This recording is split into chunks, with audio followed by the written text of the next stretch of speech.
and gentlemen, boys and girls, welcome back to Let's Play Morrowind, where we've just finished looting this ancestral tomb, which I am very glad I absent-mindedly walked into.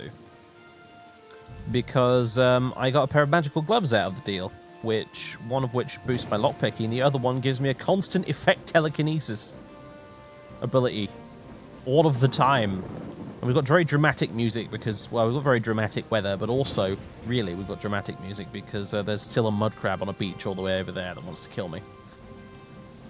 Elder Scrolls games, man.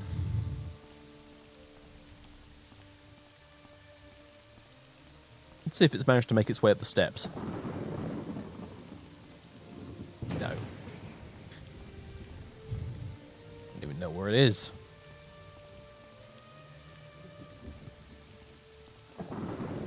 Oh, there it is. Will you just...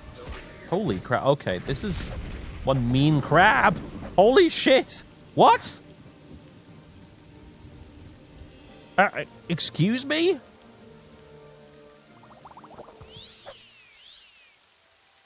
Diseased sea crab. Julan, you could have warned me that Morrowind crabs are like, you know, small kind of demigods of the sea. Because, like, oh, what the heck is, oh, green spore, lovely. I'm level 24. And I have all of this gear, including a number of Daedric artifacts. There isn't a lot that can kill me in like 3 seconds flat, and yet a small beach crab nearly did. What was that about?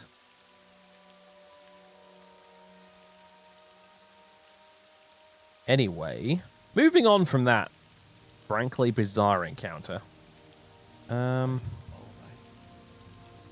Sure, yeah. What, you could cure diseases? Since bloody when? Alright, that's cool. I'm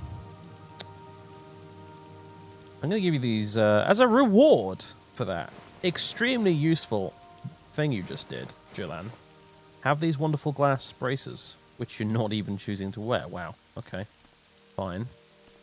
You seriously mean to tell me those Morag Tong gauntlets are better than glass braces?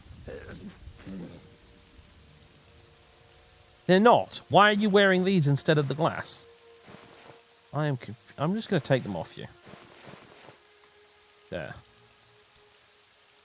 Frickin' weird. Anyway. Maybe the glass braces are broken or something. Let me just check. Maybe they're like really badly damaged. They're a little bit damaged, but nah.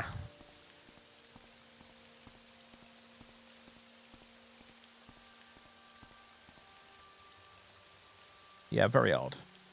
Yeah, Submarine 12. Well, I don't understand. They're both light armor as well, so there's no weird sort of stat difference shenanigans going on based on skill. Alright, well, anyway, originally I went up this because I thought it would lead me to where I was going. Just fire an alternative route. I was severely mistaken, however, so never mind. I'm glad I went, though, because, as I said, fancy magic gloves. Very fancy magic gloves. Well, one very fancy magic glove. The other one's just sort of pretty averagely fancy glove. I mean, fortify security 10 points is nothing to sniff at, but I'm just saying. I feel like the telekinesis is far cooler. You see what I mean? This is classic Fathers, though. He can't fucking cast telekinesis. Actually, probably can, technically, but it costs him like half his damn magic or something ridiculous like that. Well, that doesn't matter, because he's got a glove that gives him telekinesis all the time. He cheats. He's a cheater.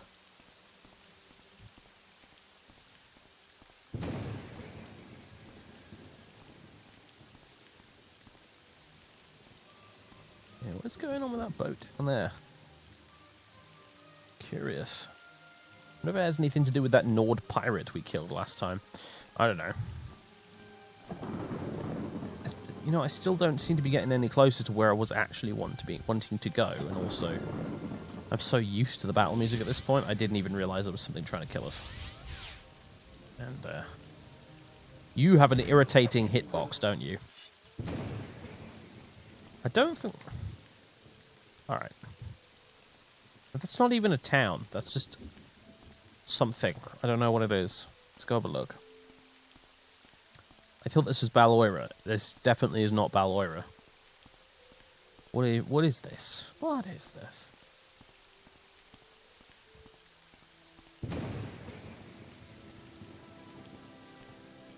What is this?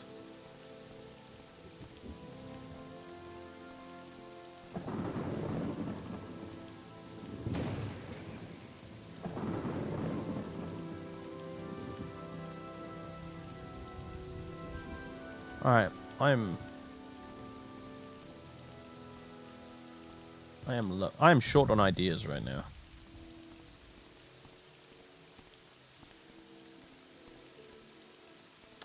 I have no clue. There doesn't even seem to be a way in. I don't even... Yeah, whatever. Never mind. Anyway, I wonder if you can get into it via that ebony mine, actually, down there. That would make sense. Yeah, okay, I bet there's a bunch of mining stuff in there or something. That must be what it is. It's some sort of part of the mine. And they call it a mine! A mine! Anyway... I've gone in a big old circle here. I do like my fancy pauldrons, I do. I really like these robes too, actually, but unfortunately, once again, I need to switch to the far less fashionable, but ultimately far more useful robe of alteration. Need something with like constant effect restore fatigue on me. That'd be pretty sweet. I mean, so would constant effect restore health, but I have other ways of healing. Like with my absorb health Daikatana or my absorb health spells. But constant effect restore fatigue, so I can run without losing fatigue, would be nice. I think running around the half the countryside as an old man a lot more believable, wouldn't it? Actually, if you had like a belt of constant effect restore fatigue or something. Might be something I need to think about. Although for that, I need a Grand Soul gem with a Grand Soul in it, which is, you know, they don't exactly grow on trees, you know. All right, Oyra. I was expecting a Telvanni town, honestly. I'm a little surprised. Fair enough. Now then. We were actually looking for someone outside the South Gate. Which I believe this is. Sort of. A gate. Kinda. Oh,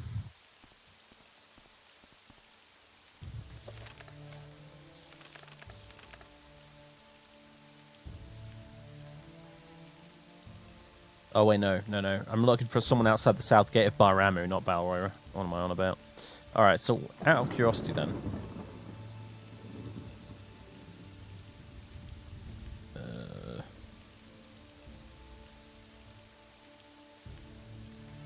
Where is it gone? I need a better filing system.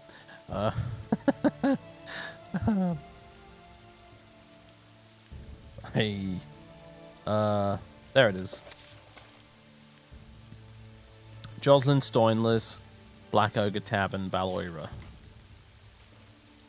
So, the idea is we get this person to follow us to the corpse, and then we can ambush them, because we don't mention the note. And then it's like, if we don't mention the note, well, you know, if we hypothetically hadn't read the note, how do we know about this person to talk to them? So, I don't know. So, I don't think it's the best plan ever, but okay.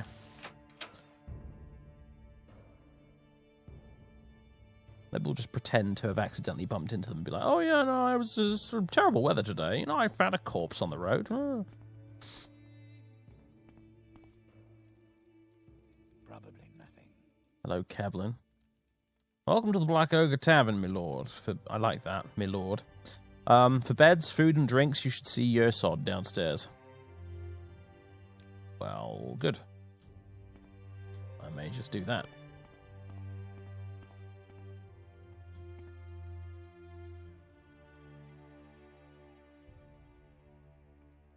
Pontius Golicus.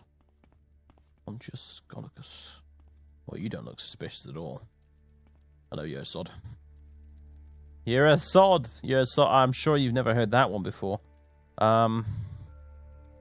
Beds. Yes. Hear the room magically unlocking as we speak. Hello there, madam. I'm waiting for someone. I'm certain it isn't you. Well, I guess we could talk for a little while. I found a dead messenger. I found a dead dude on the road. I hope it wasn't this person you're waiting for. What? You came across a corpse on the road to Oyra? What did this person look like? Shit, I don't actually remember. I think they were a Breton. I'm not... Fuck. Part where you wish you could quick save. It was a Breton? Was there anything of interest on his body? No. Get out of my way, I must go immediately! Oh, Christ, she's actually teleported away. Fair enough. Alright, I will check out my room later, because we'll probably be staying here tonight. Oh my god, what? What is going on? Oh god. Man, this day just gets more and more eventful by the second, doesn't it?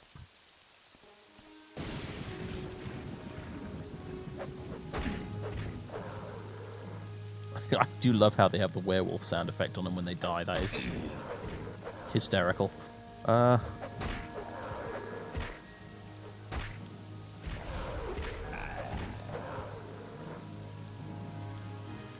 Wereflies. The whole town, they're all wereflies.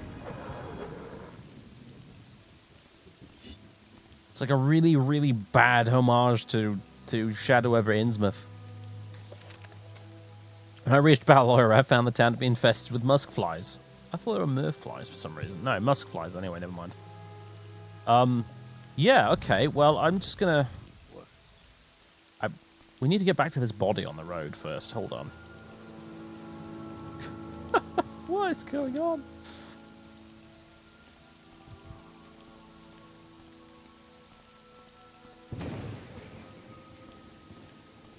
I wish I could move a bit faster. I do actually have the Boots of Blinding Speed, don't I? But I never got around to figuring out how to bypass the enchantment. It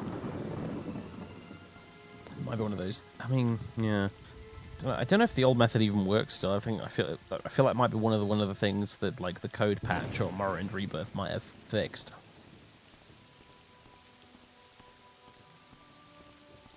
But never mind. Where's my speed stat anyway? It's 104. Look how I'm still moving what feels like snail's pace. I think it's mostly because my inventory is like nearly completely full, of course, but you know. Oh Christ! I'd actually forgotten how far back it was. Oh,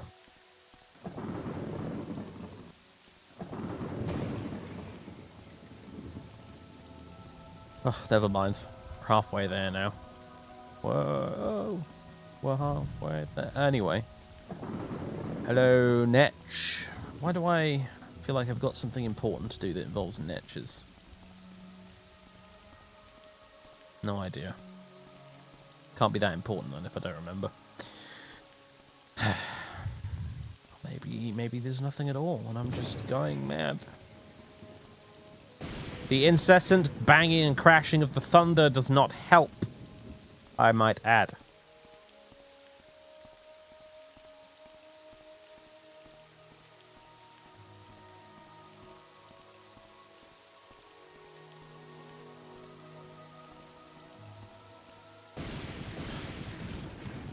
Silence! I wish I had the clear skies shout from Skyrim. Alright. Oh, where even are you? You tricked me, you took the message. For this I must kill you. Oh god. Alright, hold on. Hold your horses, madam. I just need a breather here. Can I just, have a little rest? I think there might be more than one person involved in this fight. Just a hunch. Ah, yes, indeed. Whoa, steady there.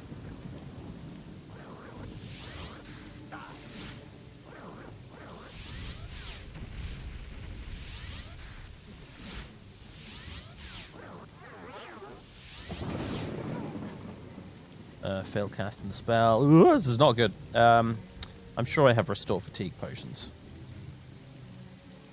Yes, I have some pretty good ones too, actually.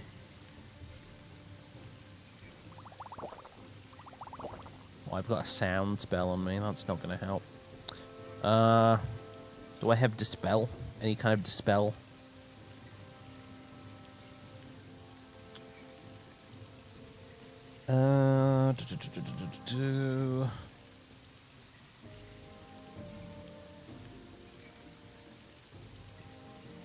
Dispel. I frequently come across things with dispel on them, and then I end up chucking them away.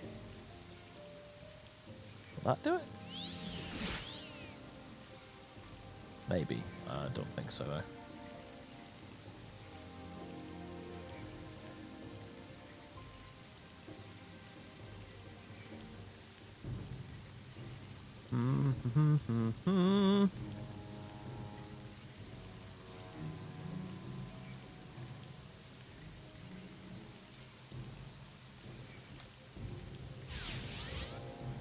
Magicka. Ugh.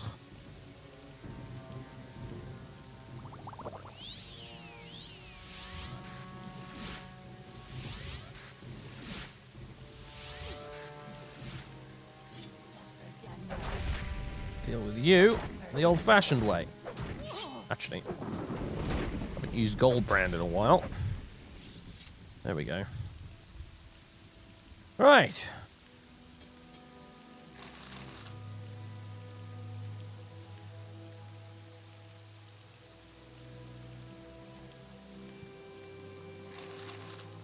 Ring of Fireball. Amulet of Far Silence. You should have used that on me.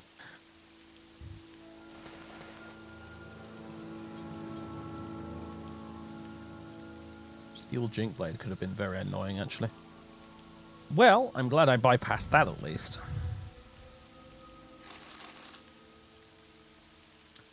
Okay. I've slain Jocelyn Stoynels and several of her compatriots near the body of the dead courier. It's unclear what they were doing there or what was going on. But one way or the other, I've helped House Telvanni, so... there you go. They've curtailed Imperial influence, frustrated its efforts at least. There were no witnesses. It's all good. I believe I'm technically actually a member of the Mages Guild, am I not? Yeah, I am. Like, yeah, whatever.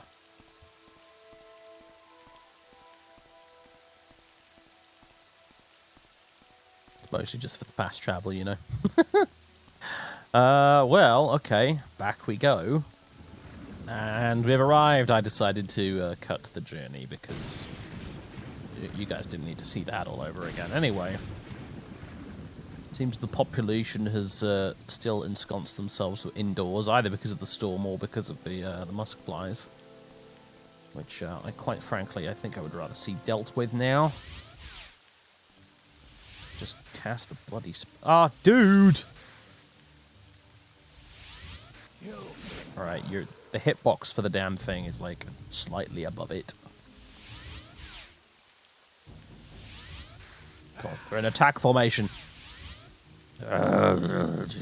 Come here, you.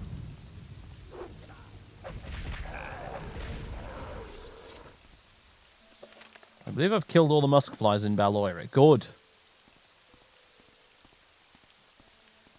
Population of Oyra, you are welcome. I am now going to go to my room at the tavern and get some rest. And read a book. Because I've not been able to read any of the ruins of Kemel Z for a while now, because I haven't had a chance to damn well sit down. Whew. Right. You can just Figure yourself out.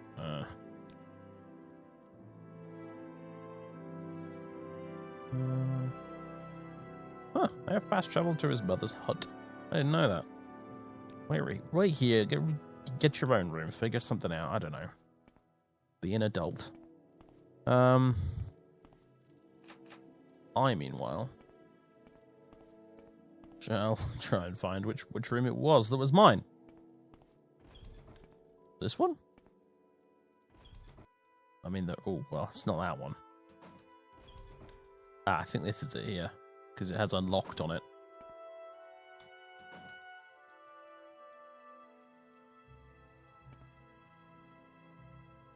Although that does say owned on it, so maybe not.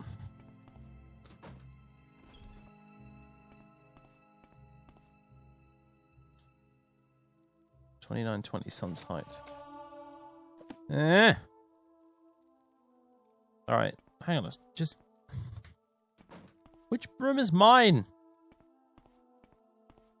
Oh, I don't understand. It's not this one. That one's shut still. Listen. You. Bed. Hope everything's adequate. It certainly is not. Whatever, I'm just going to pick the big room and say it's mine.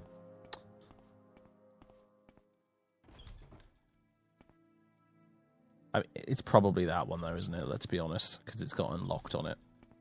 It's probably this one. Alright. We shall rest for 13 hours. And while we were resting, we were doing some reading. Yes, we were. So, where were we? The problem is I do this so infrequently now that I forget where I was. Can't fold the page corner over when you're in a video game. So, I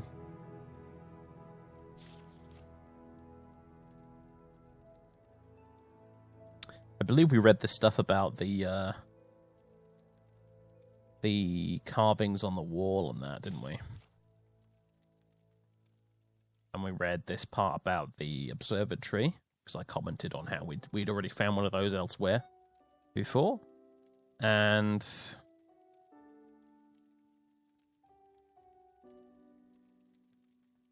yes, and then they were getting the team of diggers to try and unblock the passage way below. Right, yeah, okay. So, with this exciting prospect before me, I may have driven my diggers a bit too hard. Tenpenny reported that they were beginning to grumble about the long days and that some were talking of quitting. Knowing from experience that nothing puts heart back into these dark elves like a taste of the lash, I had the ringleaders whipped and the rest confined to the ruins until they had finished clearing the passageway. Thanks Stendar for my foresight in requisitioning a few legionnaires from Seydanin. They were sullen at first, but with the promise of an extra day's wages when they broke through, they soon set to work with a will. While these measures may sound harsh to my readers back in the comforts of civilization, let me assure you that there is no other way to get these people to stick to a task. The blockage was much worse than I had first thought, and in the end, it took almost 2 weeks to clear the passage. The diggers were as excited as I was when their picks finally broke through to the far end into emptiness, and we shared a round of the local liquor together, a foul concoction in truth, to show that all was forgiven. I could hardly restrain my eagerness and as they enlarged the hole to allow entry into the chamber beyond. Would the passage lead to entire new levels of the ancient city, filled with artifacts left behind by the vanished dwarves? Or would it only be a dead end, some side passages leading nowhere? My excitement grew as I slid through the hole and crouched for a moment in the darkness beyond. From the echoing sounds of the stones rattling beneath my feet, I was in a large room, perhaps very large. I stood up carefully and unhooded my lantern. As the light flooded the chamber, I looked around in astonishment. Here were wonders beyond even my wildest dreams. As the light from my lamp filled the chamber beyond the rockfall, I looked around in astonishment. Everywhere was the warm glitter of dwarven alloys. I had found an untouched section of the ancient city. My heart pounding with excitement, I looked around me. The room was vast, the roof soaring up into the darkness beyond the reach of my lamp, the far end lost in shadows with only a tantalizing glimmer hinting at treasures not yet revealed. Along each wall stood rows of mechanical men, intact except for one oddity. Their heads had been ritually removed and placed on the floor at their feet. This could mean only one thing. I had discovered the tomb of a great dwarven noble, maybe even a king. Burials of this type had been discovered before, most famously by Ransom's expedition to Hammerfell, but no completely intact tomb had ever been found, until now. But if this was truly a royal burial, where was the tomb? I stepped forward gingerly, the rows of headless bodies standing silently as they had for eons, their disembodied eyes seeming to watch me as I passed. I had heard wild tales of the curse of the dwarves, but had always laughed it off as superstition. But now, breathing in the same air as the mysterious rebuilders of this city, which had lain undisturbed since the cataclysm that spelled their doom, I felt a twinge of fear. There was some power here, I felt, something malevolent that resented my presence. I stopped for a moment and listened. All was silent. Sorry, folks. I had to go do something. Where was I? Here we go. Except it seemed I heard a faint hiss, regular as breathing. I fought down a sudden urge of panic. I was unarmed, not thinking of danger in my haste to explore past the blocked passage. Sweat dripped down my face as I scanned the gloom for any movement. The room was warm, I suddenly noticed, much warmer than the rest of the labyrinth thus far. My excitement returned. Could I have found a section of the city still connected to a functioning steam grid? Pipes ran along the walls, as in all sections of the city. I walked over and placed my hand on one. It was hot, almost too hot to touch. Now I saw that in places where the ancient piping had corroded, small jets of steam were escaping, the sound I had heard. I laughed at my own incredulity. I now advanced quickly to the far end of the room, giving a cheerful salute to the ranks of mechanical soldiers who had appeared so menacingly only moments before. I smiled with triumph as the light swept back the darkness of centuries to reveal the giant effigy of a dwarven king standing on a raised dais, his metal hand clutching his rod of office. Sorry. This was the prize indeed. I circled the dais slowly, admiring the craftsmanship of the ancient dwarves. The Golden King stood 20 feet tall under a freestanding domed cupola, his long, upswept beard jutting forward as proudly as his glittering metal eyes seemed to follow me. But my superstitious mood had passed, and I gazed benevolently on the old dwarven king. My king, I had already begun to think of him. My king, rather, as I had already begun to think of him. I stepped onto the dais to get a better look at the sculpted armor. Suddenly, the eyes of the figure opened, and it raised a mailed fist to strike. I leapt to one side as the golden arm came crashing down, striking sparks from the steps where I had stood a moment before. With a hiss of steam and the whir of gears, the giant figure stepped ponderously out from under its canopy and strode towards me with frightening speed, its eyes tracking me as I scrambled backwards. I dodged behind a pillar as the fist even whistled down again. I had dropped my lantern in the confusion, and now I crept into the darkness outside the pool of light, hoping to slip between the headless mechanisms and thus escape back to the safety of the passageway. Where had the monster gone? You would think that a 20-foot golden kind would be hard to miss, but he was nowhere to be seen. The guttering lamp only illuminated a small part of the room. He could be hiding anywhere in the gloom. I crawled faster. Without a warning, the dim ranks of the dwarven soldiers in front of me went flying as the monstrous guardian loomed before me. He had cut off my escape. As I dodged backwards, blow after blow whistled down as the implacable machine followed me relentlessly, driving me into the far corner of the room. At last, there was nowhere left for me to go. My back was to the wall. I glared up at my foe, determined to die on my feet. The huge fists lifted for one final blow. The room blazed with sudden light. Bolts of purple energy crackled across the metal carapace of the dwarven monster, and it halted, half turning to meet this new threat. Master Aram had come. I was about to raise a cheer when the giant figure turned back to me, unharmed by the lightning bolt hurled by Master Aram, determined to destroy this first intruder. I shouted out, "Steam! Steam!" as the giant raised its fist to crush me into the floor. There was a hiss and a gust of bitter cold, and I looked up. The monster was now covered with a shell of ice, frozen in the very moment of dispatching me. Master Aram had understood. I leaned against the wall with relief. The ice cracked above me. The giant golden king stood before me, the shell of ice falling away, his head swiveling towards me in triumph. Was there no stopping this dwarven monstrosity? But then the light faded from his eyes, and his arms dropped to his sides. The magical frost had worked, cooling its steam-driven energy. As Master Aram and the diggers crowded around me, congratulating me on my narrow escape, my thoughts drifted. I imagined my return to the Imperial City, and I knew that this would be my greatest triumph yet. How could I possibly top this find? Perhaps it was time to move on. Recovering the fabled Eye of Argonia, now that would be a coup. I smiled to myself, reveling in the glory of the moment, but already planning my next adventure. There we go. The Ruins of Kemel Z by Roland Nordson. I think we shall have to visit the Ruins of Kemel Z ourselves.